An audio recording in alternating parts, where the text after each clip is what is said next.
Okay, so there we go. So just to repeat, I think we've got a couple of new people, and I told James already, but I'm going to repeat myself again. So the conceit of this meetup is that for all practical purposes, it's 1882.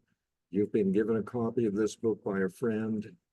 You don't know very much about Nietzsche, even though we have done previous meetups. So it's okay to make references to Birth of Tragedy and the two untimely meditations that we did, but no references to philosophers or critics after 1882. It's okay to refer to philosophers, Schopenhauer, Kant, Hegel, whoever came before Nietzsche or was concurrent with him. That's fine, no problem. So then the idea is a beginner's mind. We're approaching this as if we are unfamiliar with where he's going in the long run. So, okay. And all right. So I was thinking a little bit about the title of the book, The Gay Science. And I think what it is, and we've observed in a couple of the aphorisms that there's a certain playfulness about it. And the other thing I was thinking is that all of the sciences began as philosophy. And there weren't any, psychoanalysis was not invented yet by Freud. And so Nietzsche is exploring like the philosophy of psychology in a way, and he considers himself a psychologist. And so a lot of these aphorisms, especially 14, and some of the other ones as well, I think they're intended to be playful in the sense of the way Socrates could be considered to be playful, like poking holes in people who thought they knew things and wound up not knowing them. So I think that's a little bit of what's going on here. And just to kind of go back briefly to what we were saying last week, because I thought about that a lot too. I think the feeling of power, without defining power, the feeling of power is a driver of action. And I think that's partly, if not mostly, what he was getting at. So if anybody wants to comment on that, anybody want to comment on that, or are you all on board? All right. Yes, you're all on board. Okay. Well, I'm not, I am on board, but I just want to make sure we're both talking about the same feeling of power, like feeling of power, like the people that he's criticizing or critiquing, those people that have the feeling of power, or the actual feeling of power that is the positive side of his argument. Well, it's neither positive nor negative in a way. It's just the feeling of power. You may not be consciously aware that it's the feeling of power, but that is what he's suggesting is the driver of action. And he gives some examples in there of different kinds of how a sense of power underlies what we think is right. Driving us to do things. And at the bottom of it, it's the feeling of power.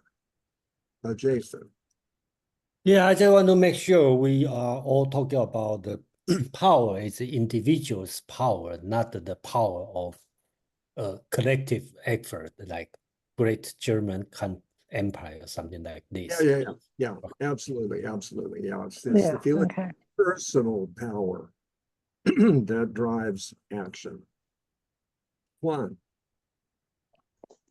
Well, I would say that as we discussed last week, that feeling of power is something very personal and could be created by something absolutely subjective within my imagination and my mind, or by a belief that has to be, let's say, tested with the external environment. Okay, because I think I gave an example last week that someone can feel very powerful because he deeply believes that he has a special relation with God, for example. Okay, that belief is only his belief. It is something that is personal to him, and if he's completely authentic in his belief, well, he derives a kind of power from that belief. But in some cases, that feeling of power, and still it's the same subjective feeling of power, that, for example, that has to be tested against others. And I remember that one of the big psychological elements that we stress, that the difference that Nietzsche would make between proud people, which needs to crush people that they perceive as powerful Right. in order to feel that feeling of power precisely, or as has been written very insightfully, if I may say, I don't know if insightfully exists, but at least with insight, that compassion is the most agreeable feeling for those who have little pride and no prospect of great conquest. For them, easy prey, and that is what those who suffer are, is something enchanting. Compassion is praised as the virtue of a prostitute. So here we see that he make a description. There is at least a description. Maybe he is introducing a kind of hierarchy too. But I'm not sure if he's introducing a kind of hierarchy in the sense that the people with not a lot of pride would be less than the people with pride. I feel that there is a hierarchy, but if there is no hierarchy, there is at least a very clinical description. Okay, if I may use the medical word, the clinical description of psychology that is absolutely spot on and awesome for me. I stop here. Okay, I think the feeling of power is the feeling anybody has in any situation, high or low. It's just the personal subjective feeling of power that drives the action of that individual. Fred. I think that's good that you emphasize power because it recurs throughout this work. What I have difficulty with is understanding what he means by power and its significance. In that he will further later on he'll develop the notion that, for example, faith is power, the pursuit of knowledge is power, and I think we have to guard against falling into a tautology that power as the individual drive for action, to say that power drives our individual actions, can collapse into a tautology that which drives our individual actions drives our individual actions. So it will be a challenge, I think, to understand the significance of his use of power. We often think of power as power over other people, and Nietzsche seems to broaden his definition as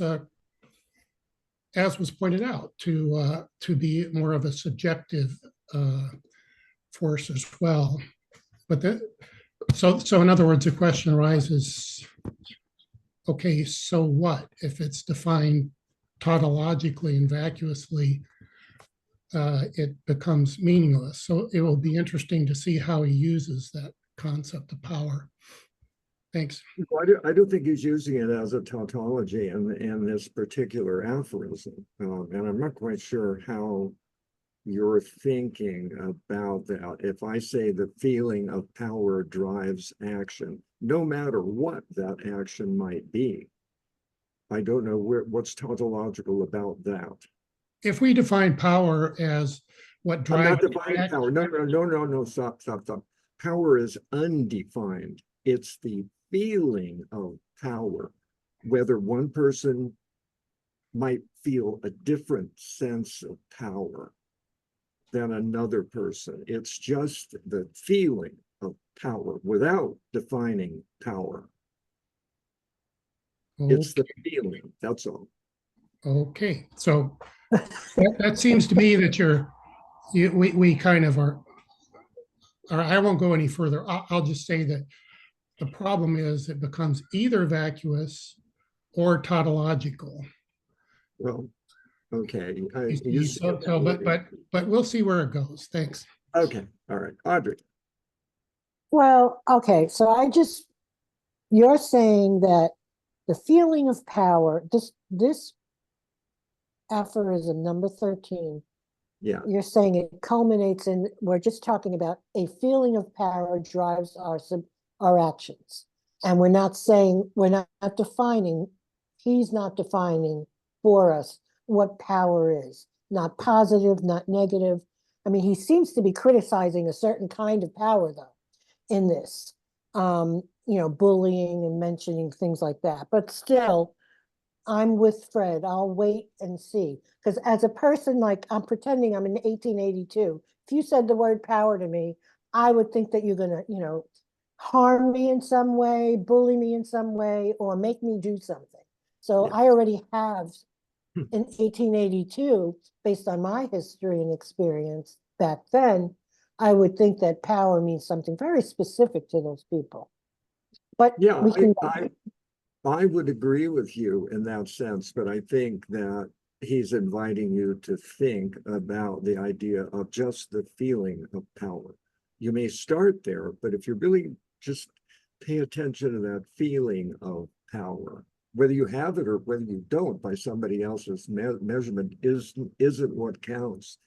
What counts is when you do something, not everything, obviously. If I go get a cup of coffee, I don't feel powerful because I went and did that. But in a lot of my relations with other people, I will feel a sense of power in a variety of situations that I may not recognize myself. And that's what I think he's throwing out there, to think about this idea of the feeling of power as a driver of action. meaning like confidence. Are you talking about confidence or no? No, well, it Like could be confidence. It could be confidence, but the feeling of power underlies the feeling of confidence. So the feeling of power would embrace confidence. Right? Do you see what I mean? Well, I see where you're going. It's interesting. It's really hard to stay in 1882. I just want to tell you that. Well, it's hard to say it now. That's the whole point of what I'm trying to get at. And we went around a lot about this last week, but I distilled it this week in my own sense that it's the feeling, whether the power is real or imagined or anything, doesn't matter. It's the feeling of power. Nathaniel, your hand was up and now it's not.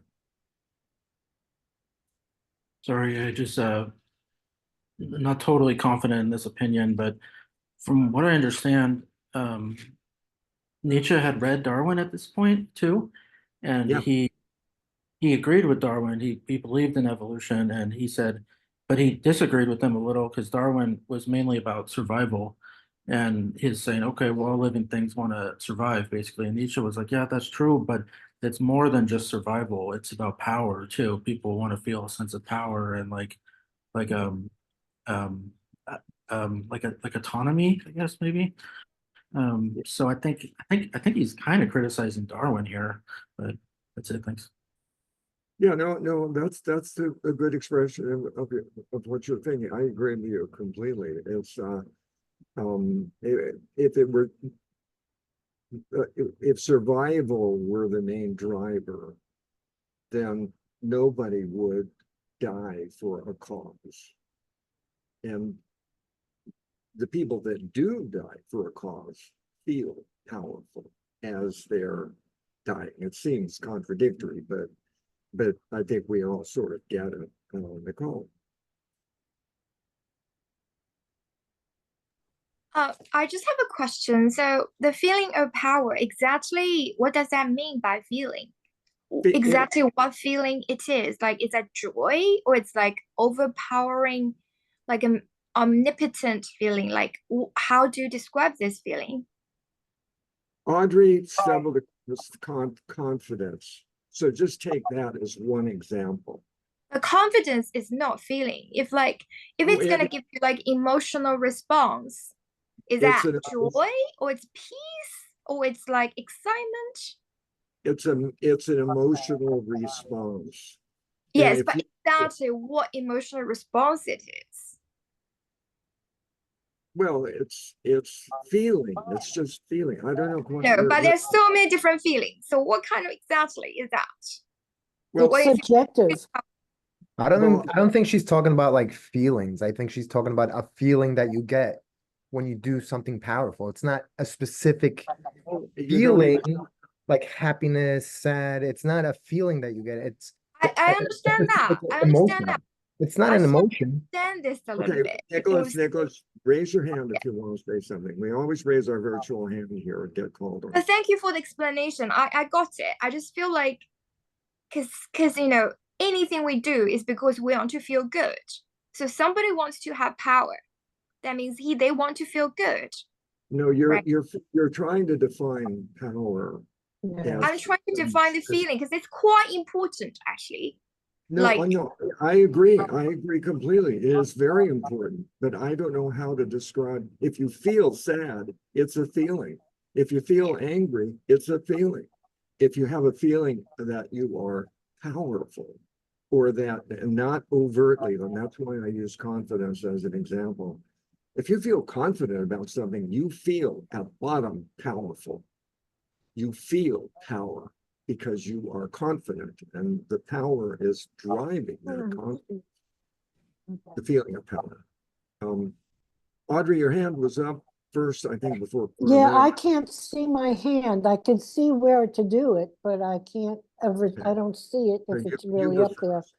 You were first. I just, I was going to respond to Nicole. Is that your Nicole? Hi. I'm saying that in this, if we're in 1882, like Lindsay wants us to be, that we would not maybe say power to me means I want to feel good.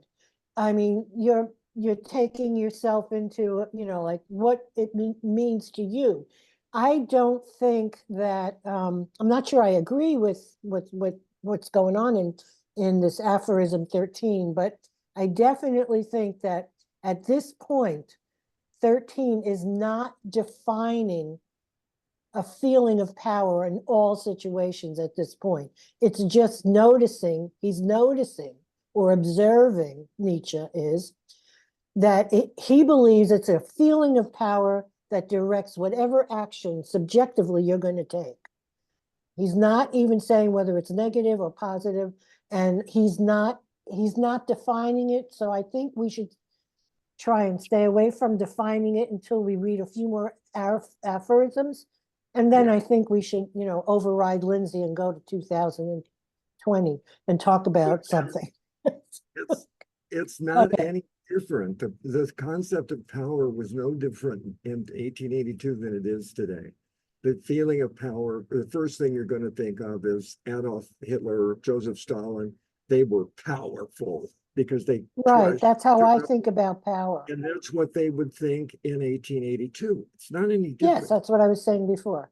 Yeah, and Nietzsche's point is to go not for the power itself, however that might be defined, but to go for the feeling of power, whether it exists the same way for somebody else or not. If it exists that for you, that drives your action.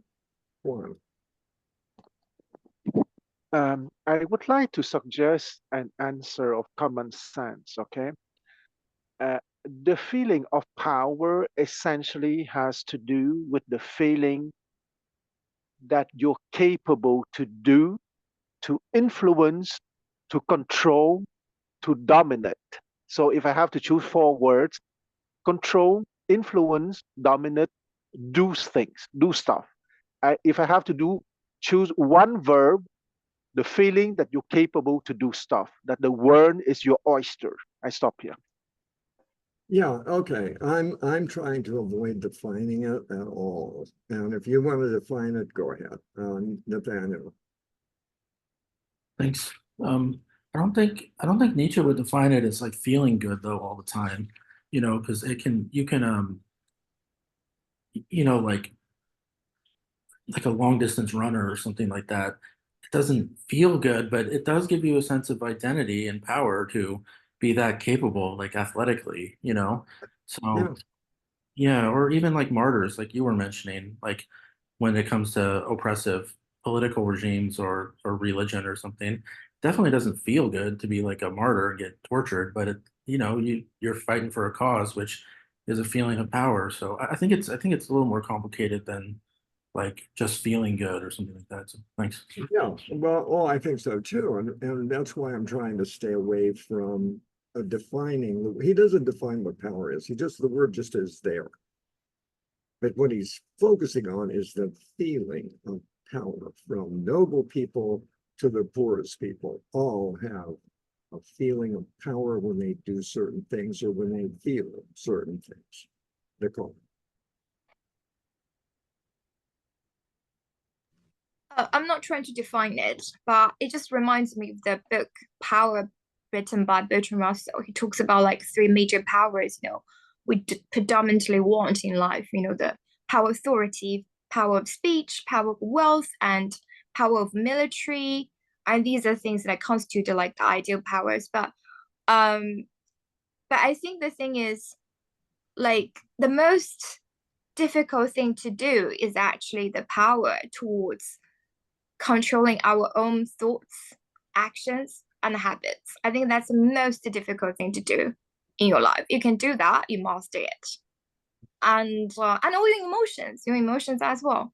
I really like what he said here is like, what is, like, there's a line I really like. He said, what is decisive is how one is used to spice one's life depending on your temperament or your if you want to have like a gradual increase of your power, or you want to have like slow, reassured, increase. That's interesting. Yeah, I agree completely. Jeff. I think another thing is just one more thing. Like, I think having power is sort of giving you a sense of security, because we all wanted to feel secure in the unknown, right? Coming into this world, a lot of things are unpredictable. We want to feel in control, but it depends on, yeah. Yeah, it's going to be defined in 1,000 million different ways by different people, but the feeling at root is going to be feeling of power. But do we all have the feeling of power? 1 p.m. the party with the second. That's yes. That's we the point. That's the point Yeah. he's trying to make. The feeling of power is driving action. It maybe there's other things too, but that's what I think is fundamentally what he's up to here. Jeff. Yeah. Yes. This is my first week for this. I've read the whole book before, although I should have reread this afterwards because the conversation is so involving. I can't like read it while we're doing it. But I want to ask the question whether you've already considered. It's not really just about the feeling of power of the one who is powerful. No, especially this first no, person. no. It sort of implies to me that really what it's you recognize that someone else is feeling your power, and that's the thing, of course, that one can get kind of addicted to, in the bad way. So, but I mean, I think it's got more parts to it, but I think it's actually kind of a more direct explanation, right? That the feeling of power is that, I mean, I guess, and in the way that could come about, pretty simple to imagine, is that you you accidentally use your power, your abilities, just in the basic neutral sense of the term, your ability to do something, and you hurt somebody, and let's say it's unintentional, right? But that person, we tend to think of, and that this is brought up in that first paragraph, that whenever we're hurt, we look for an agent, right? Somebody did this to me. What's going on here? So basically, and so then you learn about your power in that way by accidentally hurting somebody, and then that's sort of this reflected feeling of power. So that's a little broader thing. As opposed to just like what is, if I feel it, what you feel inside of you, in this case, then the example I'm giving out, which I think works really well for power, is the reflection of other people's feelings. So that's how you get from the feelings. It's not necessarily your own bodily direct feeling of something. Does that make sense?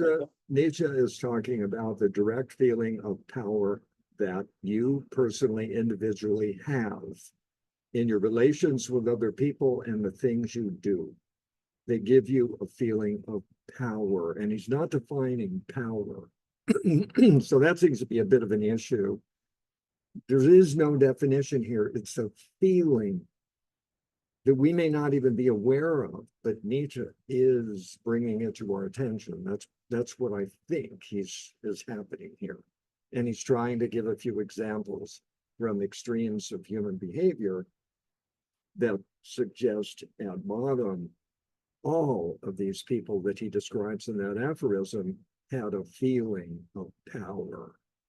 They may not have all agreed with one another about whether that was power or not, but it doesn't make any difference. It's the feeling of power, and that's it. That's the whole ball of wax. Nick. Yeah, I am using probably a different translation, and in my book it says it uses the word sense of power, theory of the sense of power. The word feeling doesn't come up in my version of it. This is the Joyous Science. And yeah, I wish you would download the version that I have a link to. Sign up for academia. It is the complete Cambridge translation. And one I'm using is the Kaufman translation because I happen to prefer that. I think he was more of a scholar than a lot of the later scholars. I could be wrong about that. But you're using an old translation. And by Kevin Hill. Yes, it's a Penguin translation. Yeah, unfortunately, that's the one that I have. It's old. It's way outdated. Nietzsche, Kaufman revolutionized Nietzsche translation in 1951 or something like that. So, but the Cambridge edition is free. All you have to, and it's the whole, and all you have to do is download it. But you're saying that this translation is not correct then? This is misleading in the sense that it's sort of like, as long as we're talking about this, I'd like Quan, I'd like you to get the Cambridge translation as well, because you're using the word compassion when the word is pity. And it's very important that we distinguish pity as the word that he's actually meaning to use. So I think my translation uses pity, so okay, all right. But I think what I wanted to say was what stands out for me in this particular aphorism is not the feeling of power, the sense, but rather that everything that is being done for ill or good is really an expression of power. So there's always that. Nietzsche looks at power as the underlying thing behind activities of doing well for another or doing ill to another, and it's all about power. And that, well, it seems to me to be kind of that's a strong statement, because I don't know that the world revolves around power only, but he is interpreting all actions are as actions of power for us an expression of power for us, or as you would say, a feeling of, gives us a sense of power or a feeling of power. But that is not how I think people engage when they engage in activities and so forth. It's not always all about power. Anyway, that's kind of like that's not to me. It's a warped view, I believe. But then I confess I don't quite understand the whole section. I've read it maybe 3 times, but it still escapes me. Okay. I've read it 10 times, 20 times. And I've spent a lot of time thinking about it. And I'm you know, it's not, I'm not asserting that I'm right. I do think I'm right. And that's my feeling of power, because I think I'm right. And I didn't do it for that feeling. I did it because I wanted to be right. I mean, you cover that feeling of power over with some other word. And that's what he's trying to challenge. He's trying to get you to look deeper than just the top surface of what you're sensing. One.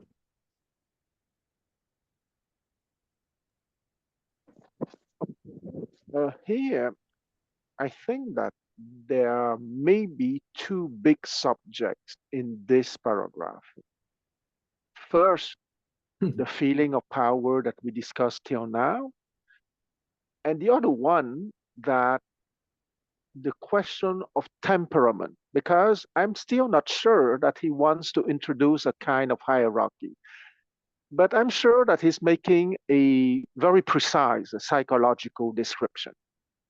And the first part of that psychological description is precisely the feeling of power from different sources.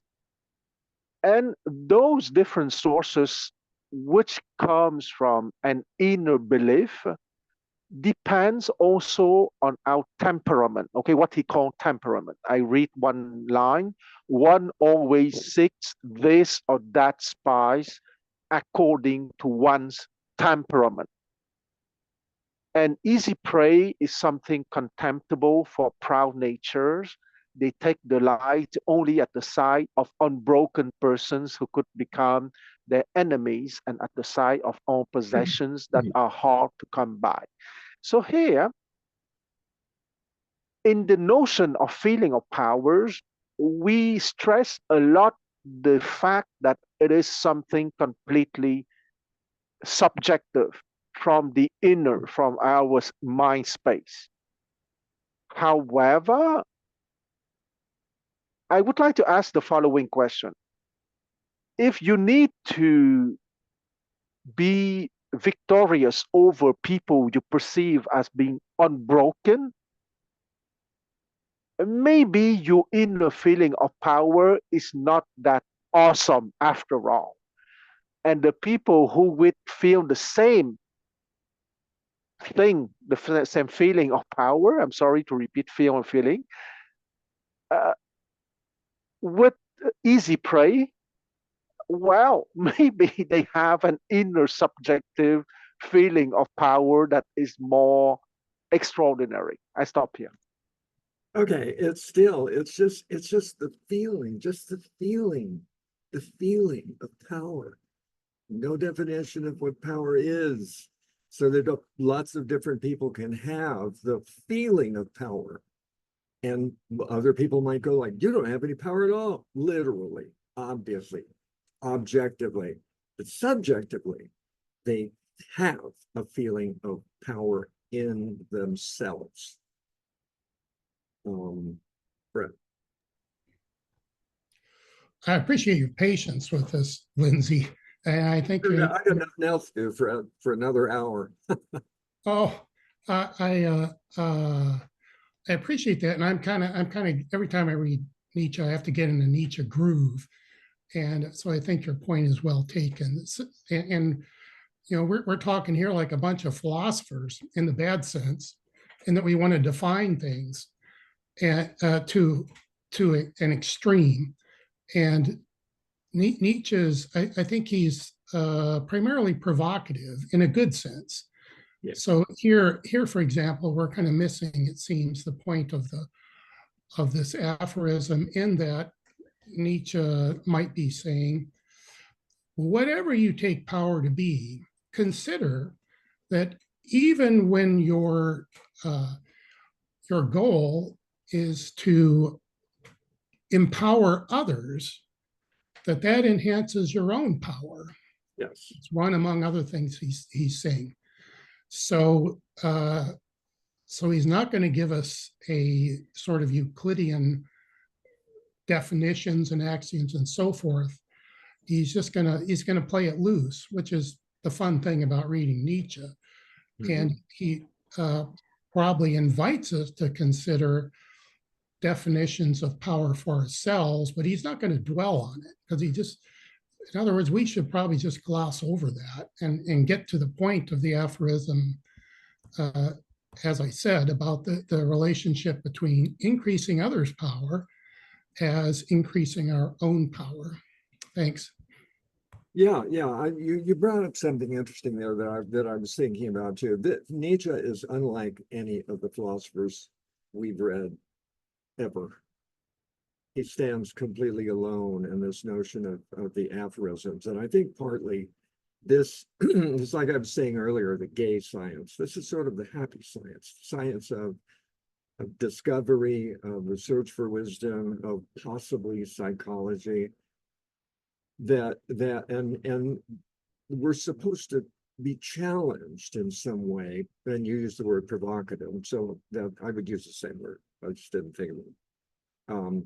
He is trying to be provocative because he feels that he's stumbled across something that's really, really important to bring to people's attention, and that's what he's trying to do here.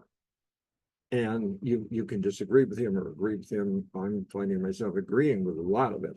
But the idea is to feel challenged by this thought that he's throwing out there. Jason. Yeah, we spend a lot of time to define or not define power, but I think Nietzsche already defined very well. On the first sentence, he said, right? I'm reading the Kaufman translation. Benefiting and hurting others are ways of exercising one's power upon others. So it's very clear definition. It's a kind of like a Bridgman's operationalism. So exercising power is benefiting and hurting others. I can think about it's a vote, right? You vote someone, you benefit that guy and damage the other guy. Okay, so that's the feeling of power. And continue, he said, that is all one desire in such cases. So that also defines the feeling. That's the desire.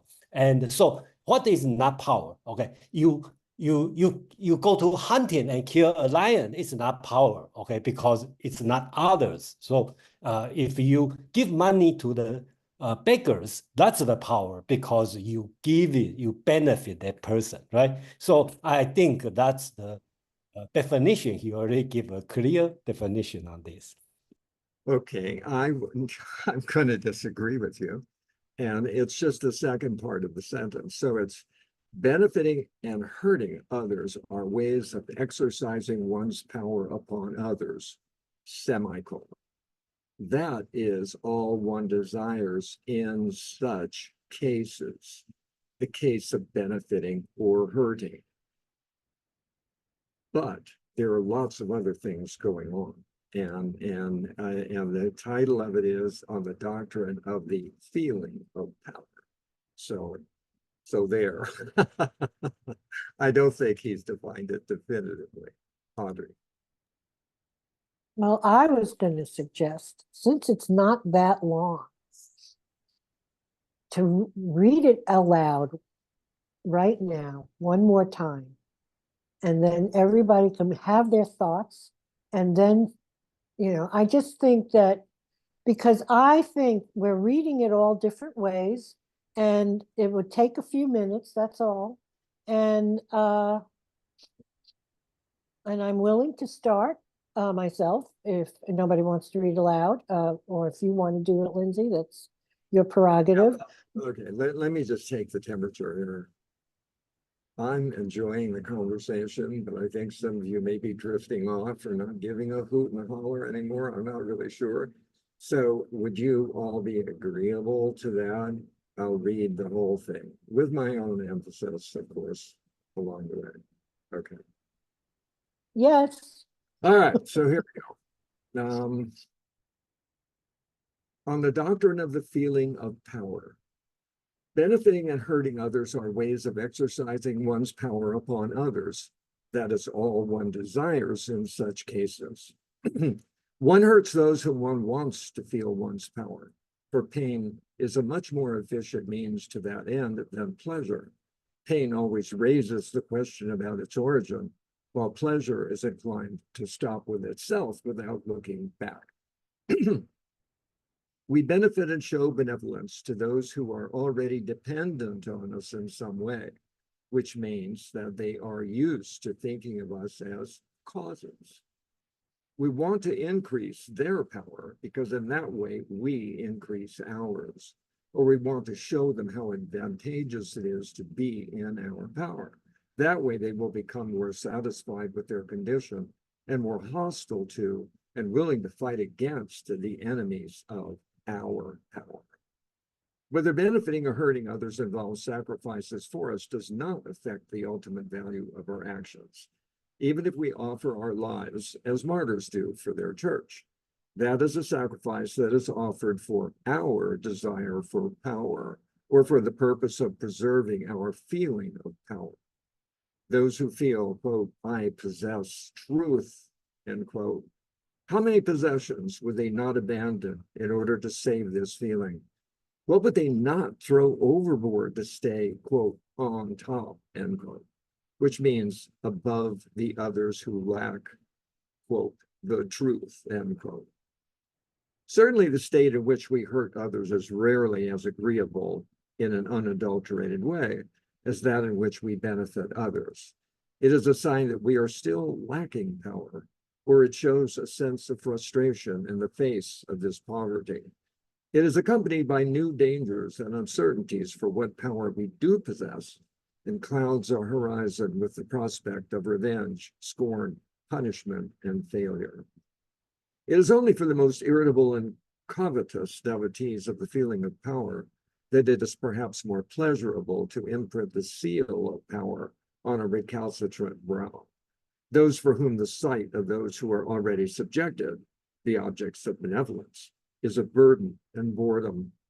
What is decisive is how one is accustomed to spice one's life. It is a matter of taste whether one prefers the slow or the sudden, the assured or the dangerous and audacious increase of power. One seeks this or that spice depending on one's temperament. An easy prey is something contemptible for proud natures. They feel good only at the sight of unbroken men who might become their enemies, and at the sight of all possessions that are hard to come by. Against one who is suffering, they are often hard because he is not worthy of their aspirations and pride, but they are doubly obliging toward their peers, whom it would be honorable to fight if the occasion should ever arise. Spurred by the good feeling of this perspective, the members of the knightly caste became accustomed to treating each other with exquisite courtesy. Pity is the most agreeable feeling among those who have little pride and no prospects of great conquest. For them, easy prey, and that is what all who suffer are, is enchanting. Pity is praised as the virtue of prostitutes. Okay, Nick. Yeah, again, what stands out to me is how he kind of categorizes the objects of power, and clearly the people like the knightly caste are such that power between equals, highly honorable and highly understood, but power exercised to the subjugated, especially those that call for pity, is totally kind of beneath I mean, it's contemptible almost. So there's kind of like anatomizing the idea of power based on the circumstances, on who it's applied to, and also whether it is one of doing ill or one of doing good and giving pleasure. The ones of doing ill, he says, is maybe for people that are insecure about their power. It's a sign of really not maybe having that feeling of power. Anyway, these are his musings, highly controversial.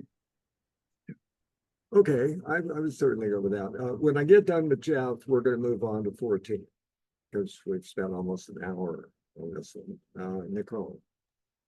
I have the same question with that passage Nick just mentioned, because it sounds like Nietzsche, it's kind of like is in line with Nietzsche's like the theory of the elitism. I think he's still like there's like an undertone connotation about his kind of superior feeling about, if somebody is not as equal as you can look down on them, that sort of thing. Because if you can write something like that, you definitely think back like that. And I feel like, and also the last statement, the pretty is praised as a virtue of prostitute. Oh my God, he's looking down on women.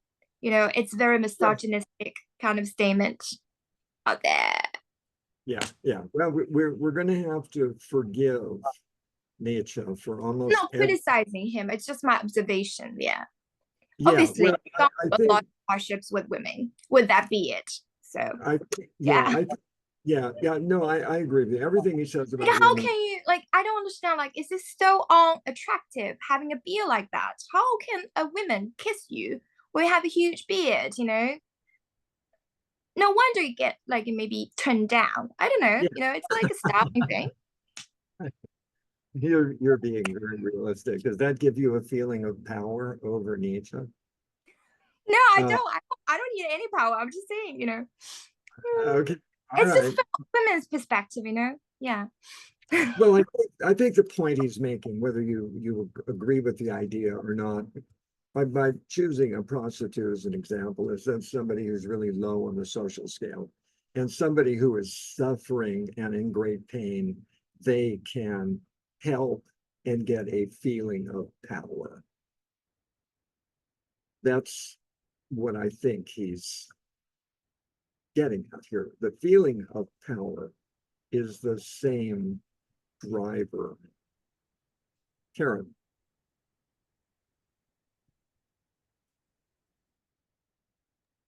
If that's me, I just raised my hand for the reading. I'm really sorry. Oh, okay. Jeff. Yeah, thank you. Oh gosh, that was a really good move just to read it, because the next time I'll make sure I read it just before the meeting. Yeah, So I urge you. Sorry, I should have taken my pill, right? Anyway, it's really clear now that basically this is what, and I could refer to other philosophers, but they're after 1880, so I'm not going to do that. But it's basically a question of power versus force, and we've been confusing it with force for most of the thing. It's like, if I do something to you and force you to do something, then that means I'm powerful. Well, it means you're strong, right? Really, the power here is from having people follow you for what it appears to be, because of your ability to get things done, and that might have originally, had its source in strength, but it's kind of more than that. So this is actually a good spin on power. Than mostly. I mean, obviously, leaders sometimes will use power for the wrong reasons. It definitely fits with our current political situation. I probably don't even need to spell it out, and that would take us away. But basically, this is the idea of getting people to follow you, right? And that is the feeling of power. That look. And then it's much more economical than force. I mean, it's very hard. No matter how big, I could hulk up or whatever, and I'm not going to be able to really force people to do things for very long. or very many people, right? I mean, I will be overpowered. People will join together and they'll overpower me. This is the power that makes sense in the that is the only thing that matters in the field of politics, which is what we're talking about, because he keeps talking about others, right? So we basically have to when you see people following you, that's the feeling of power we should be focusing on, instead of mixing it up with this idea of force and sort of being proud that you punched some kid in the playground. It's when the bully beats someone up in the playground, or rather, he doesn't even have to beat them up. He tells someone else to do it, or he just gives them signs, that basically mistreats them, and then everybody gangs up on him. That's the feeling of power. That really that's what he's talking about, and that's the one that does things in the world, really. That's not what he's talking about. He's talking about the feeling of power without attaching all of the stuff you attach to it. That is the feeling of power. There's no question about that. But if I give my best friend $100 to get, they need $100. I have at bottom a feeling of power. I am superior to him, and I think it has more to do with a feeling of superiority or something. That's questionable, right? We're not going to get at it because it's not in the aphorism. What's in the aphorism is the feeling of power. Nick, I'm going to choose you, but I want to move on. I'm sorry, I didn't hear you, Lindsay. What? I didn't hear your last. What? Still Sorry. Okay, I just. Yeah. Okay. Let's move on. Let's move on. And by okay. moving on, we're moving on to another test of he's playing with. This is a very Socratic aphorism, I think. And what he's trying to do here is show that we think we know what love is, but maybe love is something else. And then he goes on to define love as an expression of avarice. What do you guys think about this one?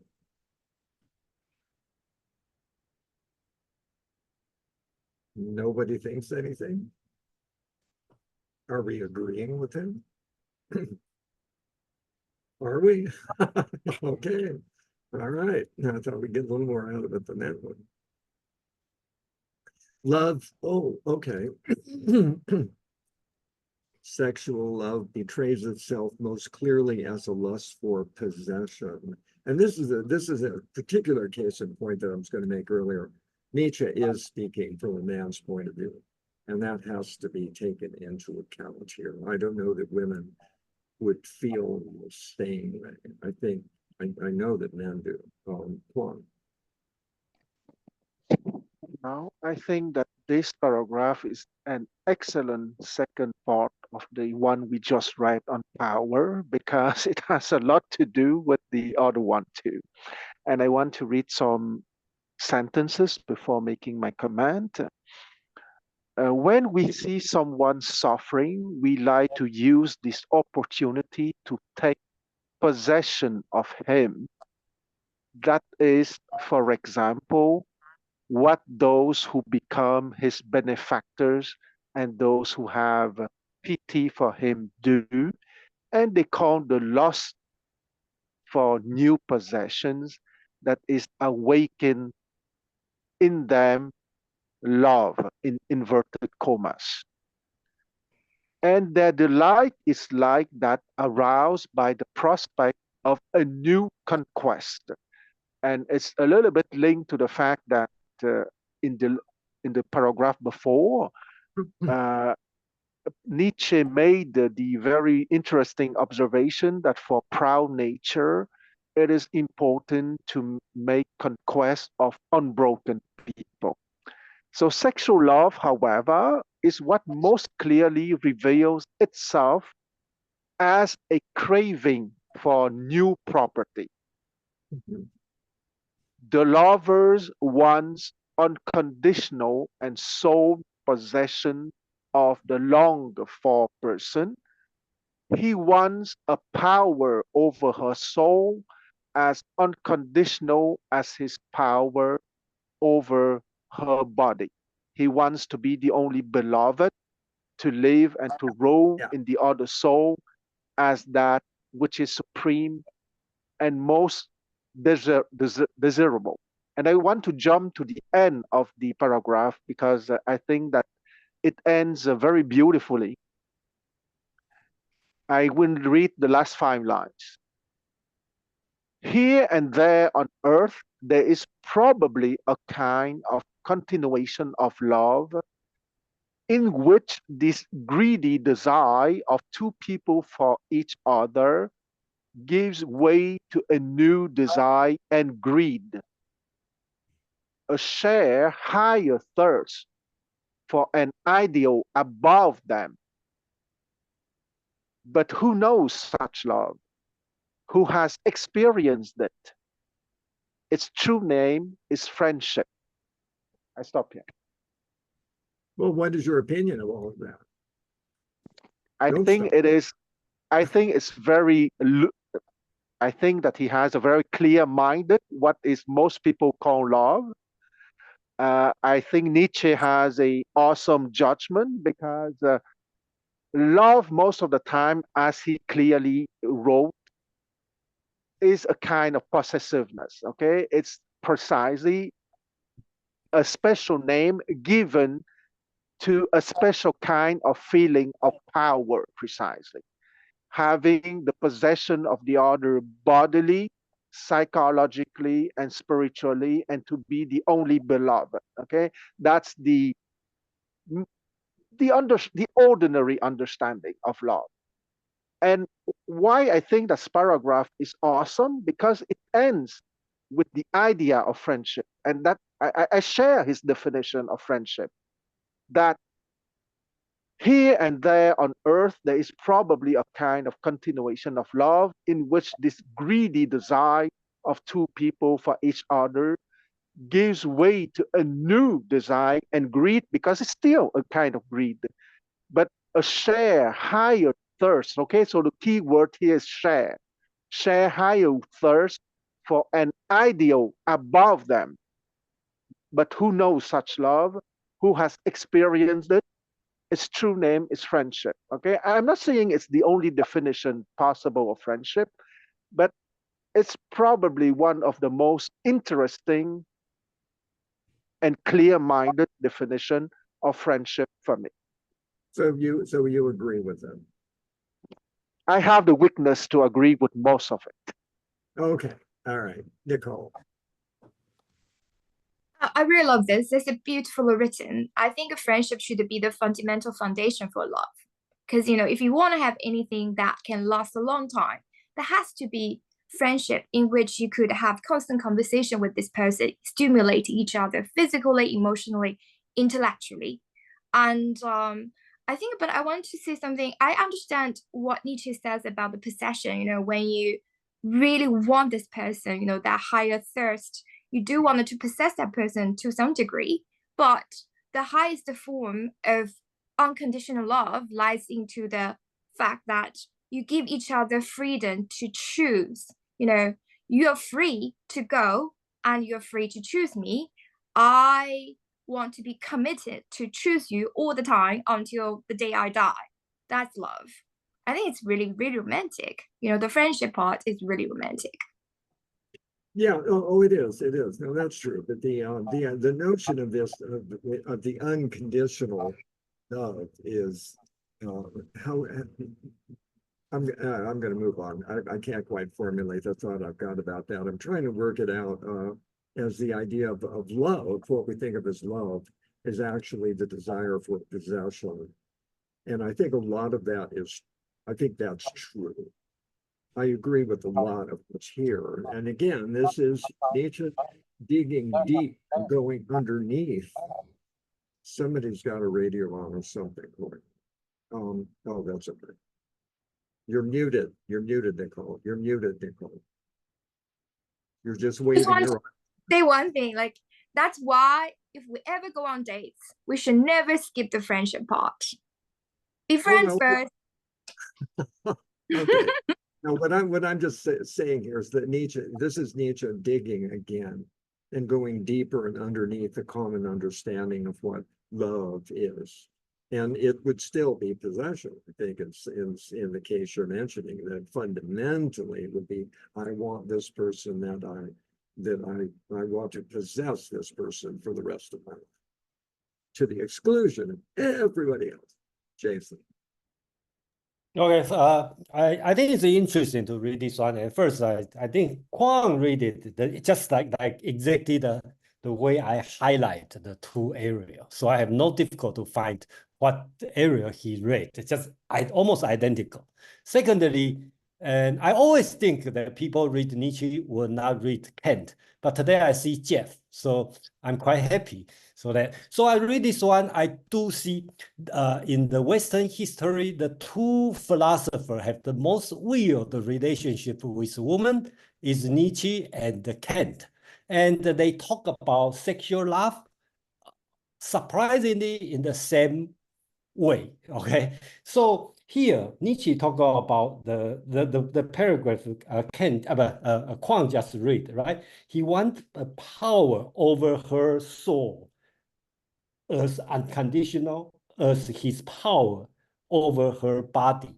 So in Kant's language is when you have a sexual love with the other, you try to treat other as a means instead as an end.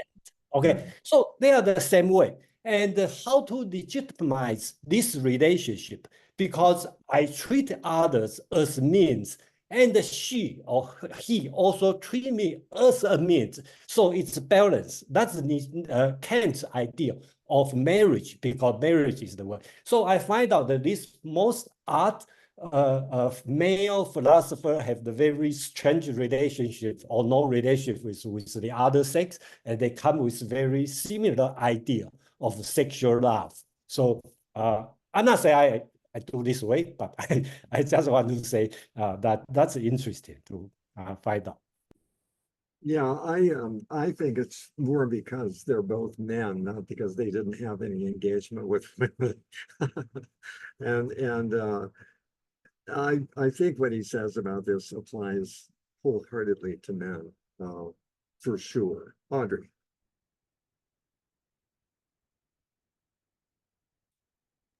Hi. I just felt that this whole section was trying to warn us about this particular ideal, and that we need to discern what we're really talking about. I think that's what he's saying.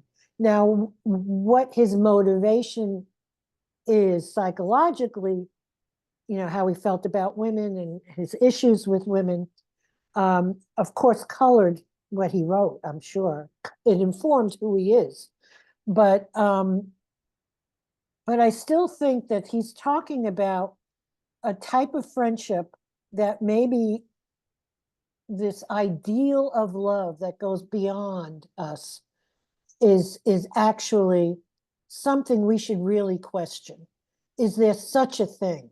And and if you brought it to this day and age, I would think that he would be saying something similar to the fact that there's no such thing as something that's going to last forever, and get over yourself and just appreciate the moment. So anyway, that I saw this as a precursor to that. That's all. Okay. Yeah, Audrey, I turned your video off because there were issues. So just leave your video off, because that's going to reduce the bandwidth, and we could hear you really well. So, okay, Nick. Yeah, I'm kind of very similar to maybe what Audrey was kind of getting. I read this as a reflection of the times that Nietzsche was living in. Is today, like in the way that Nicole was talking about friendship today, about most relationships long term have a strong element of friendship. It's not possessiveness. That possessiveness is a thought, and male-oriented, like what, as you pointed out, male, particularly possessing women and controlling them. That was kind of like perhaps more typical in that age. Today, it is so different and so changed. And that's very important. It's a step towards a healthier thing. Now, the thing about friendship is really quite nice too, as Kwan pointed out, because friendship is always kind of something that it for whatever reason it grows and it's mutual, and there's not as much expectations from one another. And there's this kind of like a kind of third thing, an ideal that puts that friendship together. Maybe some interests, some lived experiences together, that type of thing that makes it a friendship. Anyway, I think that's just the point. It's dated, I would say, his ideas, and no longer apply to today's male. I think.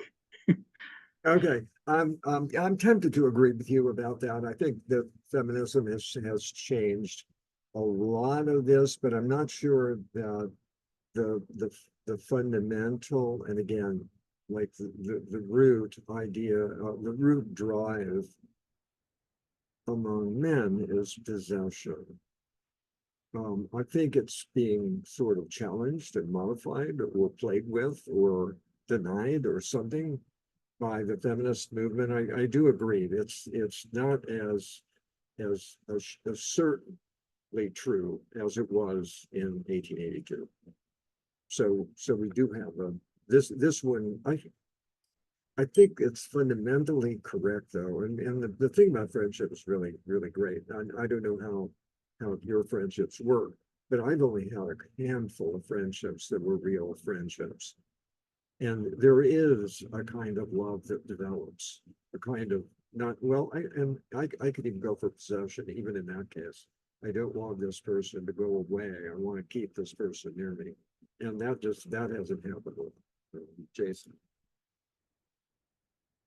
Yeah, just a comment on the reading Nietzsche in general. I think most of philosophers, especially when they deal with ethical issue, they tend to normative, and then Nietzsche is probably the only one is keeps very straight in the descriptive, right? He just describes what's going on, why explain what's this, and without telling you what you should do something.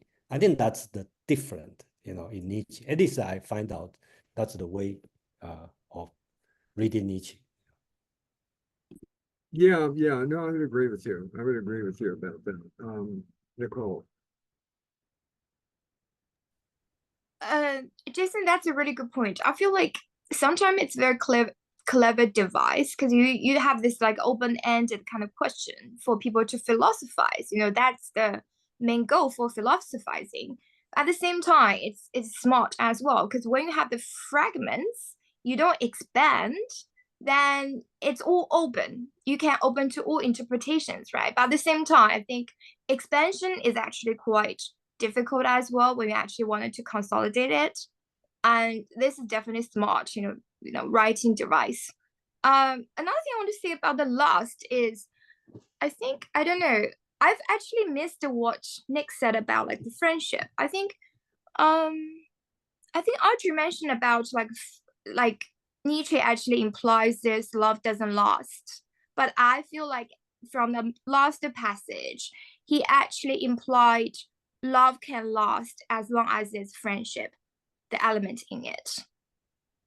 I think that, yeah, because he uses the word love at the end without qualifying it or saying this is possession. It's love of some kind.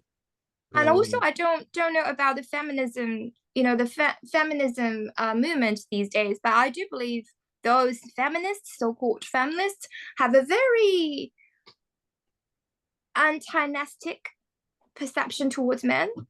Because I think by the end of the day, I don't think as a really well-rounded person, lust is not something they're looking for. I think it's more about how to feel heard, understood, and seen. I think that's the thing which can elate intimacy and to spark that kind of, the what do you call, like a sexual desire in each other. Yeah, I would agree with that. I would agree with that. Somebody had their hand up and then it went down. Okay. Jeff.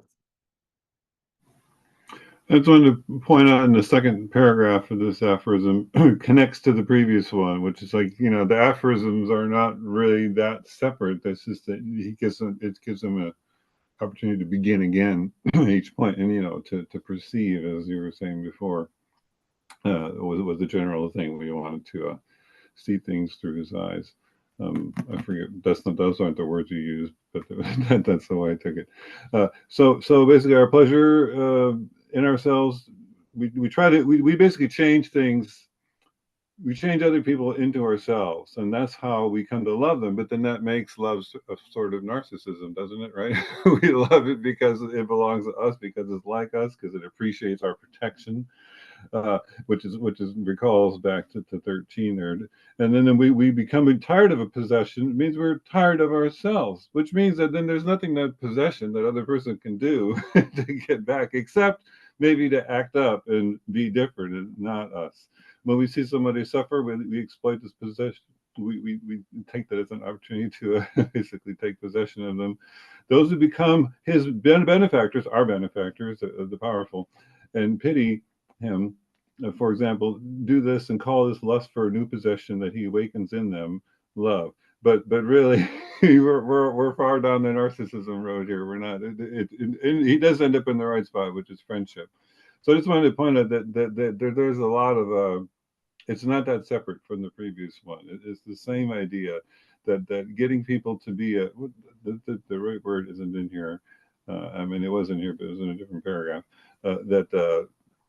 Benefactors. The people become the benefactors. That's what I'm saying was a topic in 13, and this sort of lends a little more credibility to that, because I felt like that point didn't land.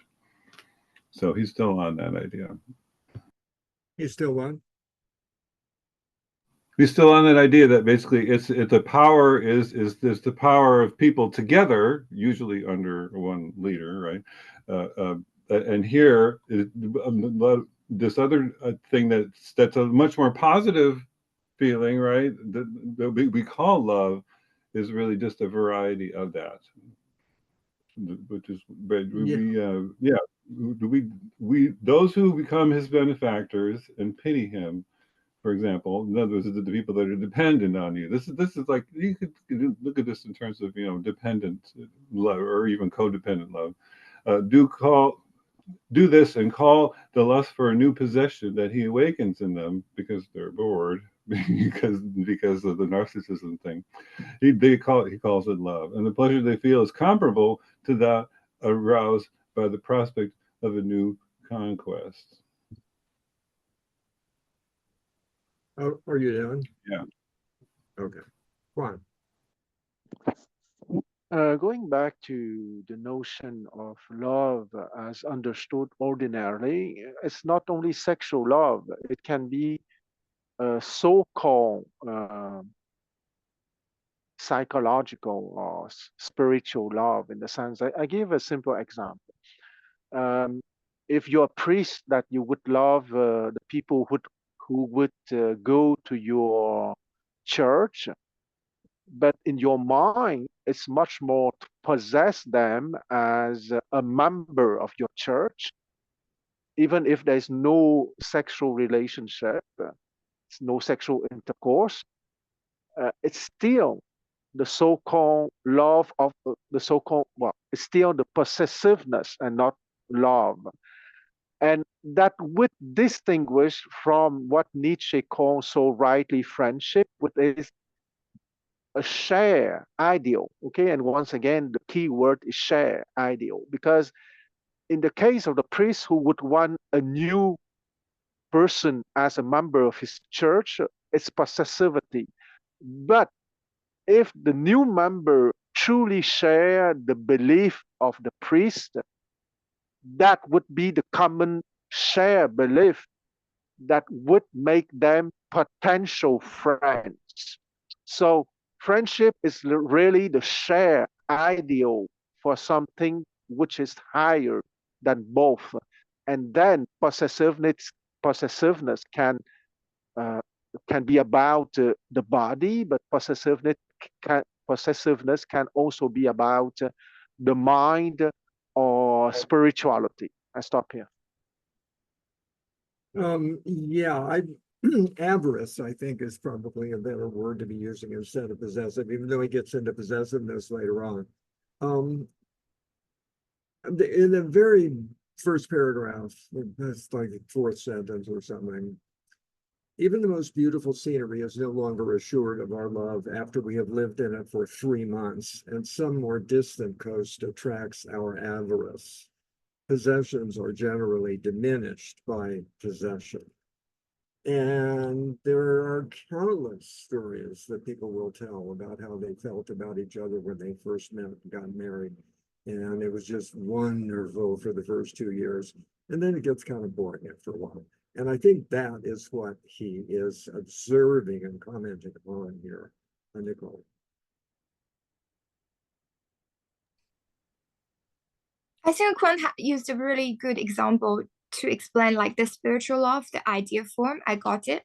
I just wanted to say, I think he mentions this is like the romantic love, right? In the romantic form. What Jeff just read, that passage, talking about possessions, I think this is, I don't know if this is what Nietzsche thinks, but it definitely is toxic. It's definitely not the definition of love. Because when two people are not equal in the relationship, one is taking control, one is being controlled, it's toxic, right? It's like codependency sort of thing. Yeah, I would agree with you, but again, he's being deliberately provocative here. But he's saying way down underneath, this is the drive that is producing the feeling of love, the desire to possess.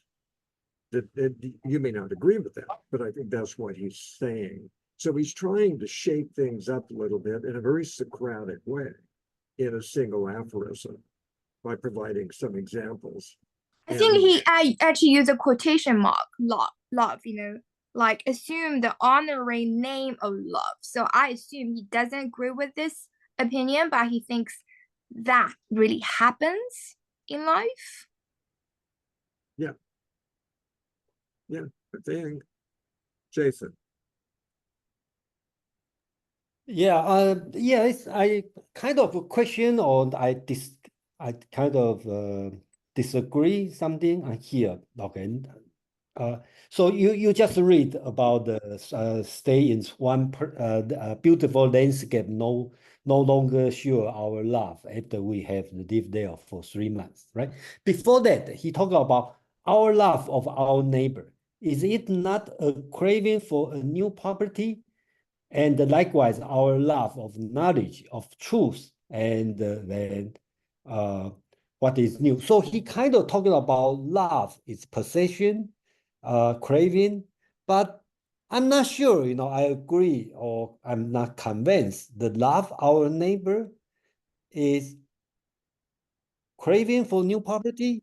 Okay. So I don't know. I think this one logically, I'm not saying I love my neighbor because I craving for new property, but yeah. How do we make sense on this three love, Okay, here's here's how you make sense of it. I'm not sure that Nietzsche is even trying to make sense. And this is the provocative part, because he's not asserting the fact. He's asking a question. You picked out the 2 questions that are there, and he's just saying, our love of our neighbor, is it not a lust for new possessions? And likewise, our love of knowledge, of truth, and altogether any lust for what is new. I don't think he's making a statement here. I think he's may believe that, but I think he's not sure that that's what it is, but there's a sense that that's what it is. And so he's throwing the question out there for us to argue about it, not to think about it, not to argue about it. Okay, But I think I take it. Thank you. No wonder we argue for such a long time. So, Okay. Nick.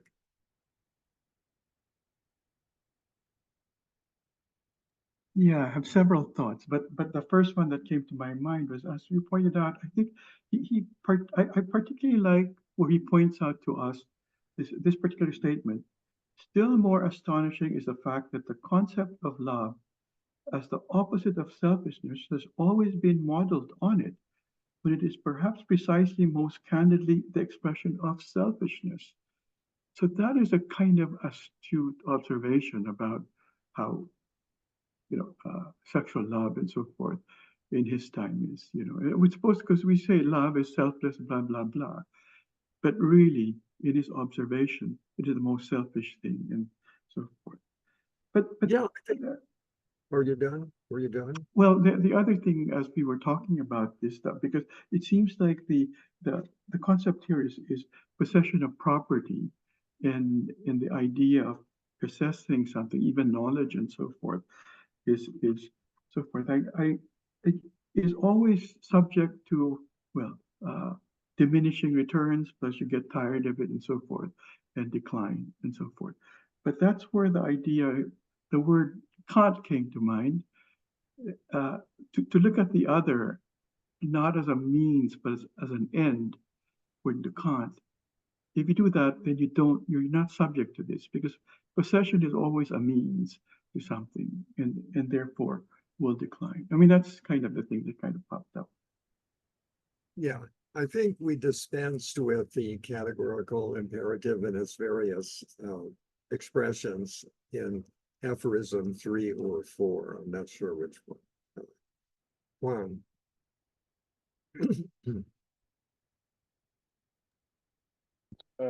I would like to read the 3 or 4 lines of this paragraph.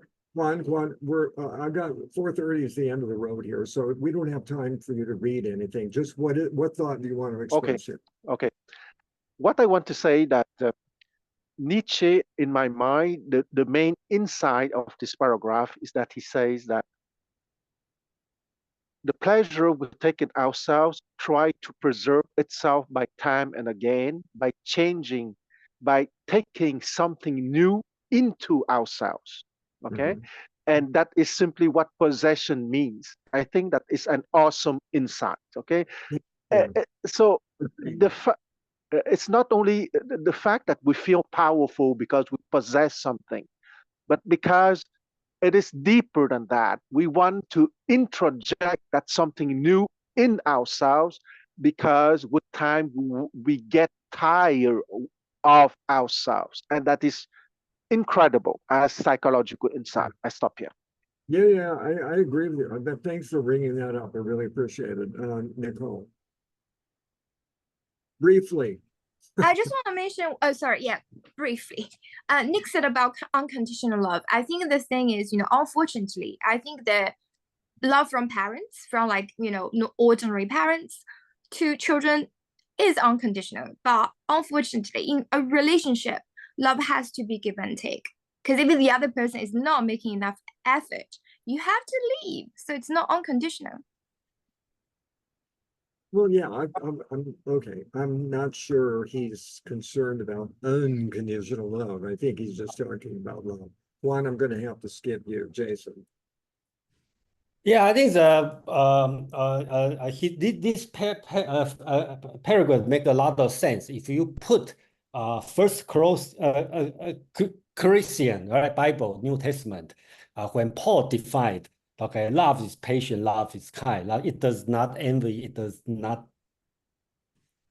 boast, right? So if you compare with this paragraph, then you know what Nietzsche is talking about. Just whatever Paul disagree is what Nietzsche is talking about.